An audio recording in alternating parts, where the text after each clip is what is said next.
एक छोटा सा गांव रहता है और उस गांव में एक छोटा सा घर रहता है।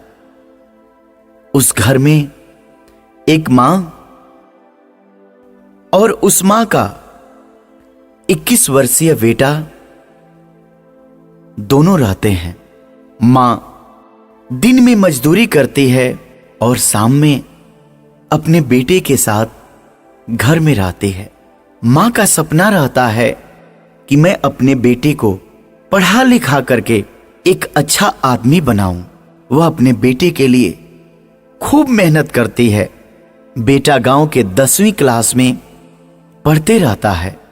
10वीं क्लास के परीक्षा में पास होने के बाद वह अपनी मां से कहता है कि मां, अब मुझे उच्च शिक्षा के लिए बाहर जाना है। मां कहती है, बेटा तुम चिंता मत करो, मैं तुम्हारे पढ़ाई के लिए एक एक पैसा एकत्रित की हूं, तुम जाने की तैयारी करो। मां बड़ी प्रसन्न होती है कि मेरा बेटा अब बाहर पढ़ने जाएगा और बाहर पढ़ करके कुछ अच्छा आदमी बनेगा। मां जो एक एक पैसे एकत्रित की रहती है अपने बेटे के हाथ में रखती है, उसके लिए पकवान बनाती है और बेटे को पढ़ने के लिए बाहर भेजती है। बेटा पढ़ने के लिए बाहर चला जाता है। वहां वह क्लास करने लगता है और कोचिंग करने लगता है।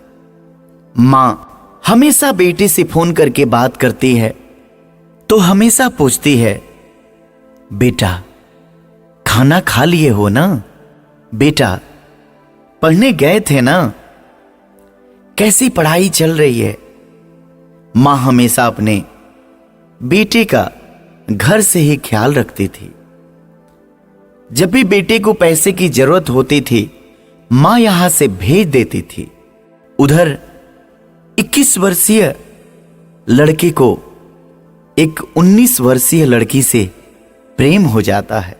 वह लड़का प्रेम में इस कदर पड़ जाता है कि धीरे धीरे उसकी पढ़ाई कम होने लगती है। वह क्लास छोड़ देता है, वह कोचिंग छोड़ देता है, उस लड़की को लेकर घूमने लगता है। जब भी पैसे की कमी होती है मां से मंगा लेता है। इधर मां आस लगाए रहती है कि मेरा बेटा पढ़ लिख करके एक दिन अच्छा आदमी बनेगा, मेरी गरीबी दूर होगी और बुढ़ापे का मेरा बेटा सहारा बनेगा। मगर लड़का धीरे धीरे अपनी मां को भूलने लगता है और उस लड़की के प्रेम जाल में फंस जाता है। एक दिन लड़की पूछती है कि तुम मुझसे कितना प्यार करते हो? लड़का कहता है, मैं दुनिया में सबसे ज्यादा प्यार तुमसे करता हूं, तुम्हारे लिए मैं कुछ भी कर सकता हूं। लड़की मन ही मन सोचती है और कहती है, मैं एक दिन इसकी परीक्षा लूंगी। कुछ दिन बाद वह लड़की कहती है, ये बताओ मैं तुमसे जो कहूंगी वह कर दोगे क्या?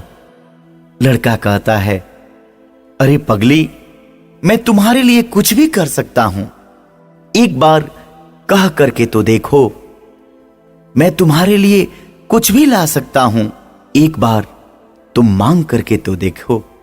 लड़की कहती है, अच्छा ये बात है, अगर तुम मुझसे इतना मोहब्बत करते हो तो क्या तुम अपने मां का कलेजा ला सकते हो? लड़का कहता है, मैं जरूर ला सकता हूं। लड़की कहती है, ठीक है तो जाओ और अपने मां का कलेजा लेकर के आओ।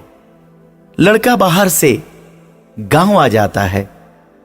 उसकी मां उसे देखकर बड़ी खुश होती है। कहती है, बेटा बिना बताए गांव आ गया? लड़का कहता है, हां मां, तुमको देखने की इच्छा हो रही थी, मैं शहर से गांव आ गया। मां इतना सुनती है तो उसकी आंखों से आंसू के धार बहने लगते हैं। मां अपने बेटे से बहुत प्यार करती है। मां शाम में खाना बनाती है अपने बेटे को खिलाती है, पढ़ाई लिखाई के बारे में पूछती है, फिर बेटे को सुला देती है और खुद भी सो जाती है। लड़का रात में उठता है और अपने मां का मुंह दाब करके चाकू से उसका कलेजा निकाल लेता है। मां मर जाती है। उस कलेजे को लेकर के लड़का अपने प्रेमिका के पास चल देता है। रास्ते में दौड़ते हुए जा रहा होता है ट्रेन पकड़ने के लिए। रास्ते में उसे ठोकर लगती है और वह गिर जाता है। हाथ से कलेजा नीचे गिर जाता है। कलेजा से आवाज आती है, बेटा तुमको तो कहीं चोट नहीं न लगी। फिर वो उठता है और कलेजे को रख करके बैग में और शहर के तरफ चल देता है। शहर पहुंचता है और अपने प्रेमिका के पास जाता है और कलेजा निकाल करके देता है और कहता है, तुमने कलेजा मांगा था ना, ये लो, मैं अपने मां का कलेजा ले आया।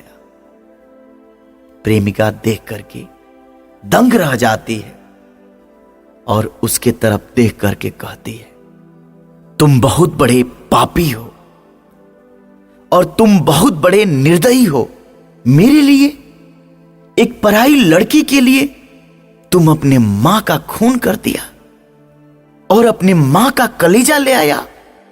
उस मां का जिस मां ने तुमको जन्म दिया, जिस मां ने तुमको पाल पोस करके बड़ा किया, जो मां दिन रात मजदूरी करके तुमको बाहर पढ़ाती, जो मां तुम्हारे लिए न जाने कितने सपने देखे, तुम अपने मां का कत्ल कर दिया। जब तुम अपने मां के नहीं हो सकते हो तो फिर मेरे कैसे हो सकते हो? मेरे आंखों के सामने से हट जाओ, दूर हो जाओ। लड़की धिक्कार करके वहां से चली जाती है। लड़का रोने लगता है। फिर कलेजे से आवाज आती है, मत रो मेरे बेटे, तुम रो रहे हो तो मेरे आंखों से आंसू गिर रहे हैं। लड़का कलेजे को अपने सीने से साट करके रोने लगता है।